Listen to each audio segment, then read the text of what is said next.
Coming up on WENY News, the Ithaca Police Department speaking out against the actions of Memphis police officers after the beating death of Tyree Nichols, what local police are saying.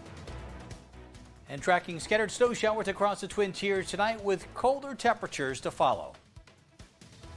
Plus, people in Corning are celebrating the Lunar New Year, sharing traditions of the cultural holiday. We'll take you to the celebration. WENY News at 6 starts right now.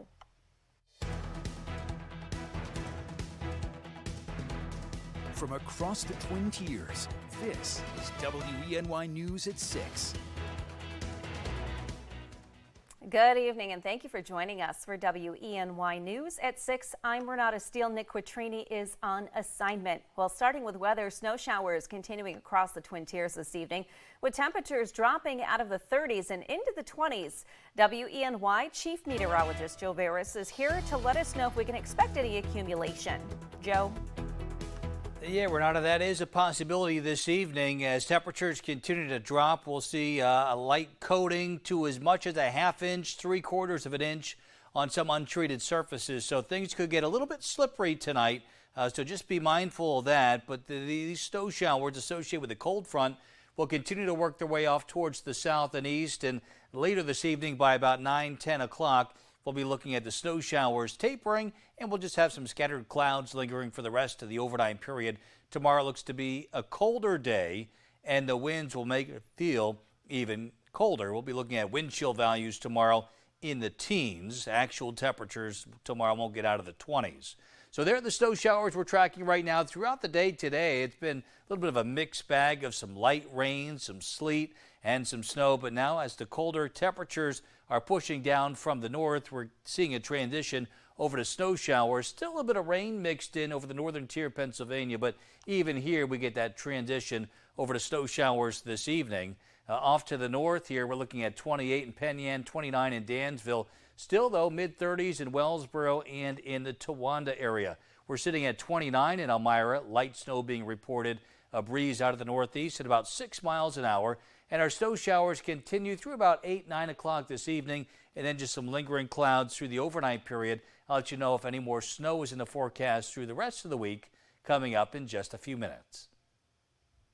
Joe, thank you. Well, a Chemung County transit bus jumped the curb and clipped a house this afternoon in the city of Elmira. It happened around 3:30 today at the corner of West Clinton Street and Euclid Avenue. According to WENY's videographer on scene, an eyewitness said an SUV hit the bus at the intersection. The bus then went off the street and hit that house. The SUV was towed away on a flatbed. No word on the extent of any injuries on scene. WENY News will continue to bring you any new information as it becomes available. Well, on Friday, the Memphis Police Department released the body camera footage of the beating of Tyree Nichols following a traffic stop. The 29-year-old died in the hospital 3 days later, and now 5 officers are charged with murder. After the video's release, members of the Ithaca Police Department's union are reacting and say more needs to be done. WENY's Max Coven reports. It's really important that our community knows that our police officers, the members of the PBA, absolutely detest what had happened in Memphis, and we felt it very important to relay that very clearly and strongly to our community and also to the greater law enforcement community. President of the Ithaca Police Benevolent Association says the Memphis police officers' misconduct in the death of Tyree Nichols is horrific. Thomas Canzella says there is no room for this type of behavior in policing, and those involved need to be held accountable. He said the Ithaca Police Department is taking steps to foster relationships and improve its services within the community. We've been working very closely with our umbrella organization, the New York State AFL-CIO, and they've brought their social justice task force to Ithaca. And it's really about breaking down barriers, recognizing each other's experiences, each other's truths, and really finding ways to partner and move forward together. After what happened in Memphis, he said it shows that the law enforcement profession still has a lot of work to do, regardless of efforts at the local level to improve, and they need to do better. What we would want the public to know and our community to know is that there is no room for misconduct, criminal behavior in policing. Just as much as the community wants to root that out of this profession, the Ithaca PBA does as well, as does, I think you'll find, a majority of the law enforcement community. And Kinsella said he felt compelled to have the PBA speak out and to know that as a law enforcement community, what happened in Memphis cannot be tolerated. He also said when things like this happen, it damages the work of police officers who are doing the right thing, either here at home or across the country.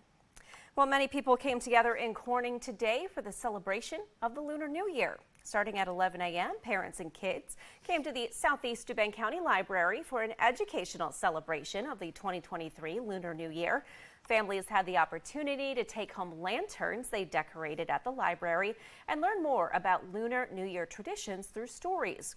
Sue McConnell and Victoria Chan led the workshop together and say they're happy to see people learn through the stories told today. I myself like learning about new cultures, and even though at my age, I'm still learning new things. I mean, she taught me some things today that I didn't realize had to do with Lunar New Year. So I think it's wonderful. Of course, the story time is, I think, is on the top for people to and kids to understand the culture, and with different crafts to do it according to the festival, like the lantern Miss Sue did today, which is a huge thing back in Taiwan or China. This year, 2023, marks the Year of the Rabbit, which is a symbol of longevity, peace, and prosperity in Chinese culture. Next year, 2024, will be followed by the Year of the Dragon. Well, this afternoon in Harrisburg, Republican state lawmakers discussed school choice and why they support charter schools and say they're crucial in Pennsylvania. Republican lawmakers hosted a policy hearing this afternoon and say the state's charter laws need updating. WENY Pennsylvania Capitol correspondent Brendan Scanlon tells us more about what they're calling for. Good evening, Brendan. Hey there, Renata. Good evening. That's right. Well, the debate over school choice and charter funding is not only a big one here in Harrisburg, it's also a pretty partisan one as well. Republicans saying today that charter institutions play a pivotal role in providing more educational opportunities for more students across the Commonwealth, and they say that charter funding should reflect that. Now, Democrats, on the other hand, say there is a big lack of charter accountability and that they often dip into some of that funding for public schools in Pennsylvania. Even with a stalemate in the House, Republicans say they're focused on getting prepared for when they get back to work.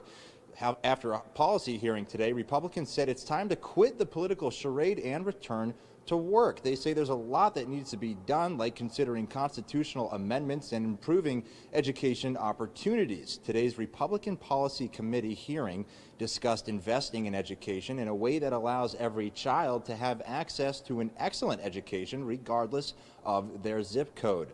Republicans also say the hearing provided an opportunity for new lawmakers to understand the ins and outs of Pennsylvania's complex education system and its funding, as well as why the state's charter law needs an update.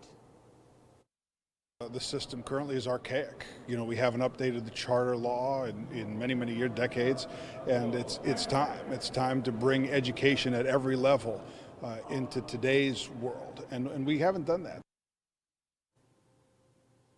And House Democrats say that they are the champions for Pennsylvania education and that they have fought tirelessly for decades to improve support for students and teachers. In a statement from the House Democratic Caucus today, this afternoon, the statement read in part, "Our caucus believes provided adequate and equitable resources, our public schools will be equipped to ensure our next generation of leaders, workers, and entrepreneurs are resilient and prepared for college and their careers." Reporting live at the Pennsylvania State Capitol, Brendan Scanlon, WENY News.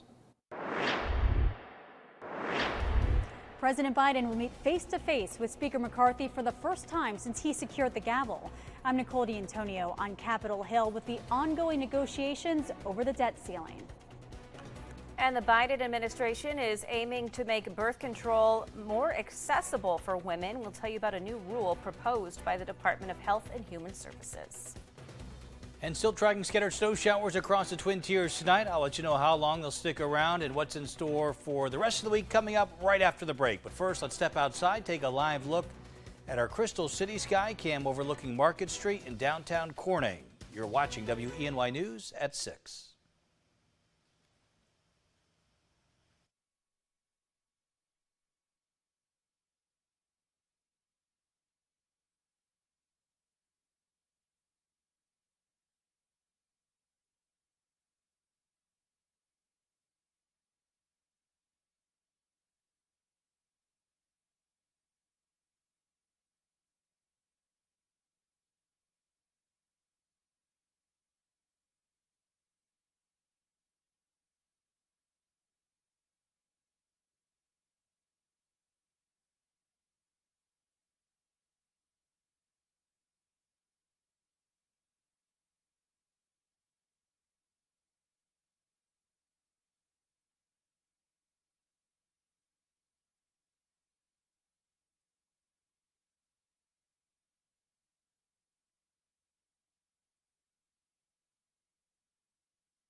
From WENY News, this is First Warning Weather.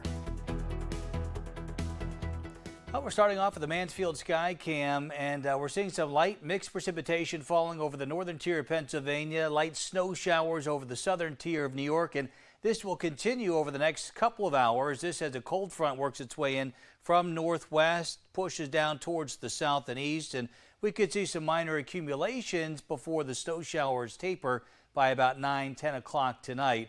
Any accumulations, though, will be less than an inch, but enough to make things slippery on untreated surfaces. Mind you, many areas were just above the freezing mark today, and now that the sun is set and the cold front working its way through, temperatures will now drop off through the 20s, and anything that was wet will freeze up. And you can see our planner over the next couple of hours showing more snow showers, but then kind of quieting down through the overnight period as temperatures eventually bottom out right around 20 degrees. Now, nothing significant in terms of snow accumulation, but again, just enough to make things a little bit slick. We're looking at accumulations tonight under an inch. And tomorrow's forecast showing some drier conditions. We'll see some peaks of sunshine. A colder push of air, though, behind this cold front that's currently passing through. We won't get out of the 20s for highs tomorrow. And also, there's going to be a bit of a breeze out there. Looking for wind gusts tomorrow, generally between 10 and 15 miles an hour. So enough to drive wind chill values into the teens for tomorrow. Behind this cold front with high pressure moving in from the Midwest, so we're looking at again a quieter weather pattern for the midweek period. Beginning tomorrow, lasting through Wednesday and into Thursday, we're expecting dry conditions. Big changes, though, Thursday night and into Friday. We're going to be tracking an Arctic cold front that will be settling south out of Canada, and a brief shot of Arctic air headed our way. This looks to be colder than that Arctic blast that we had just prior to Christmas here. And it looks like some of the wind chill values as we go through Friday night and into early Saturday morning could drop anywhere between 20 or 30 degrees below zero. So some dangerous cold headed our way here for Friday and Saturday. Notice that nosedive of temperatures from near 40 Thursday, only into the teens for high temperatures Friday and Saturday, but that Arctic blast looks to be short-lived, and by Sunday will be into the mid and upper 30s for highs. 20 is where we're headed tonight with some flurries and snow showers. Drier conditions tomorrow, but we don't get out of the 20s for highs. We're dry Wednesday and Thursday, and then that sharp temperature drop Friday. Actual temperatures drop below zero Friday night, bitterly cold on Saturday, but then by Sunday, up to 38 with rain and snow, and low 40s by early next week. Joe, thank you. Well, the fight over the nation's debt limit is just getting started, but there could be some movement this week, with both sides agreeing to sit down and talk face-to-face for the first time. Nicole D'Antonio has more from Capitol Hill. President Biden announced a new train tunnel project in Baltimore to replace the 150-year-old tunnel currently in use. Money for the project is coming from the $1 trillion infrastructure bill he got through Congress. I know we can forge a path of building an economy where no one's left behind. That's what this project and others like it across the country are all about. But House Republicans say Democratic spending has led to inflation and interest rate hikes. They want to see cuts in the next budget before they vote to raise the nation's borrowing limit in order to pay America's debts. I want to find a reasonable and a responsible way that we can lift the debt ceiling but take control of this runaway spending. But President Biden maintains that even just threatening to default on America's debt is harmful to the economy. He and House Speaker Kevin McCarthy will sit down to discuss this issue on Wednesday.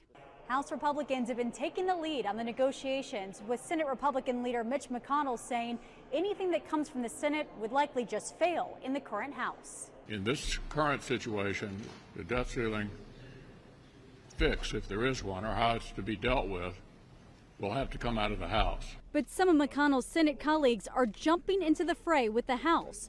22 GOP senators sent this letter to President Biden saying they intend to stand by the policy that any debt ceiling raise must be matched by equal or greater spending cuts.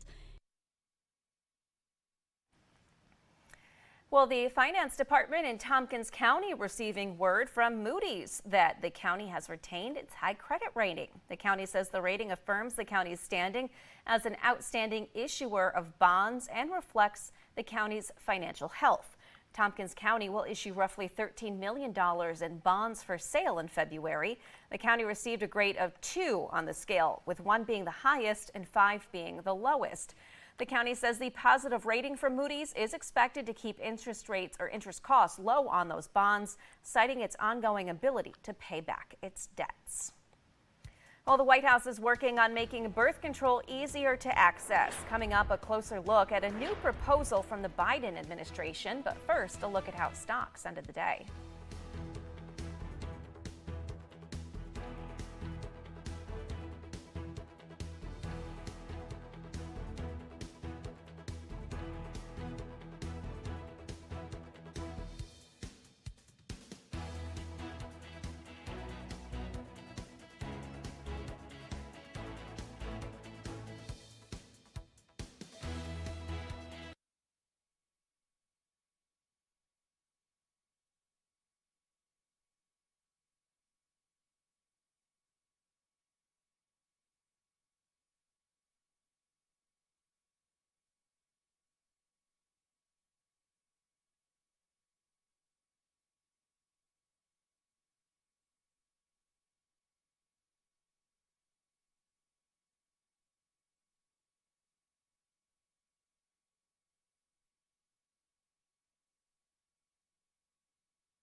The Biden administration wants to make it easier for more women to get free birth control. A new rule has been proposed by the Departments of Health and Human Services and Labor and Treasury. It removes a Trump-era exemption to the Affordable Care Act that allows employers to opt out for moral convictions. Now, employers will still be allowed to opt out for religious reasons. A new independent pathway for those policy holders would be created for women to access contraception at no cost. Students at religious colleges would also have access to that avenue. HHS says the proposed rule would impact more than 100 employers and 125,000 workers. It now enters a public comment period and will not become finalized for several months. And a record number of Americans missed work last year because of illness. New data from the U.S. Bureau of Labor Statistics shows almost 19 million absences were reported last year. That's about 1.5 million sick Americans who missed work each month. Long COVID could be a factor. The CDC says more than a quarter of U.S. adults who have COVID-19 reported symptoms lasting 3 months or longer. According to the labor statistics data, monthly absences haven't fallen below 1 million since November 2019, before the pandemic began. They peaked at 3.6 million in January 2022 when COVID-19 cases skyrocketed amid the first Omicron wave. And coming up in sports, WENY's Ryan Campbell announces the winner of our Play of the Week and reveals 5 new nominees. You're watching WENY News at 6. We'll be right back.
From WENY News, this is Sports with Ryan Campbell. Well, it's time to announce the winner of our Play of the Week, brought to you by Alfred State College. All week, you, the viewers, voted for which play you thought was the best, and this week's winner comes from Section 5. Haverling boys hosting Livonia. First quarter of this one, the shot is blocked by Cameron Seeger, and then Justin Yale just scoops it up, takes it to the other end of the floor, and he gets the shot to fall high off the glass, and the defender was all over him. That's the first score of the game, and now this was a close one, but Livonia goes on to get the win 59-54. But Haverling's Cameron Seeger and Justin Yale win our Play of the Week. Alrighty, and now it's time to reveal this week's 5 new nominees. We begin in the IAC with some girls hoops. Edison girls hosting state-ranked Newark Valley. Check this out. Final seconds of the first quarter. Peyton Littlefield passes it over to Charlie Stroman. At the buzzer, she's got it. Great way to pick up some momentum, but the undefeated Cardinals, they stay in front to win this one 52-38. All right, to the northern tier. How about another buzzer beater? Wellsboro hosting Athens. Hornets on a roll here. Final seconds of the half. Connor Adams pulls from the top of the key, and he hits it as time expires. And Adams led Wellsboro with 20 points, and they outscored Athens 26-1 in the second quarter on the way to a 56-36 win. All right, big matchup between the Corning and UE girls. Look at this play. Jada Falker just able to keep the pass in bounds. She finds Alyssa Dobson, and she hits the Euro for the finish. Corning takes a 34-30 lead. Now the Hawks, they would take a 38-37 lead into the break, but state-ranked UE pulls ahead in the second half. They hang on for a win 72-66, and they snap Corning's 6-game win streak. Horseheads boys on the road at Binghamton. Look at this. Amari Truex just crosses up his defender, and he gets the and one. Oh yeah, he's hyped. Horseheads maintains their lead, and Truex, he scored 18 in this game, and the Blue Raiders, they get back in the win column with a 72-65 victory over Binghamton. And over the weekend, Elmira girls taking on Vestal Express, trying to close the gap here. Look at this play by Ellie Clearwater. Saves it from going out of bounds, chucks it behind her back. She's got Jalea Abrams, and then Abrams takes it down, passes another one behind her back to Peyton Ross, then gets it back for the score. What a play by the Express. And Elmira, they hang on for a 10-point win over Vestal. Okay, so here's a look at this week's 5 new nominees. You can go online to WENY.com/play of the week to vote for which play you think is the best.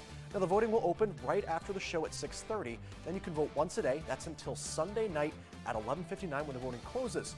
We'll reveal the winner and 5 new nominees next Monday on WENY News at 6. It's all brought to you by Alfred State College. All right, well, switching gears to the baseball diamond. The Perfect Game Collegiate Baseball League has released the 2023 season schedule, and the Elmira Pioneers are set to begin their season on Friday, June 2nd, when they host the Batavia Muck Dogs at Dunn Field. Now, all 16 teams in the PGCBL will play a 46-game regular season schedule. That's set to conclude on Saturday, July 29th, with the PGCBL playoffs beginning on Sunday the 30th. And 4 teams from the West Division, which is the division the Pios are in, will qualify for the playoffs. And the league says game times will be announced by the individual teams at a later date. And Joe will have one last look at your weather after the break.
All right, Joe, do we need to be looking out for slick spots tonight? Yeah, there's snow showers that are falling right now, and the radar showing a couple more hours of these snow showers to get through. It's on the light side, but there could be a coating up to about 3/4 of an inch in some regions. So again, things could get slick on some untreated surfaces, so keep that in mind if you're traveling this evening. Otherwise, temperatures will drop off to near 20, and we'll see some lingering clouds through the overnight period.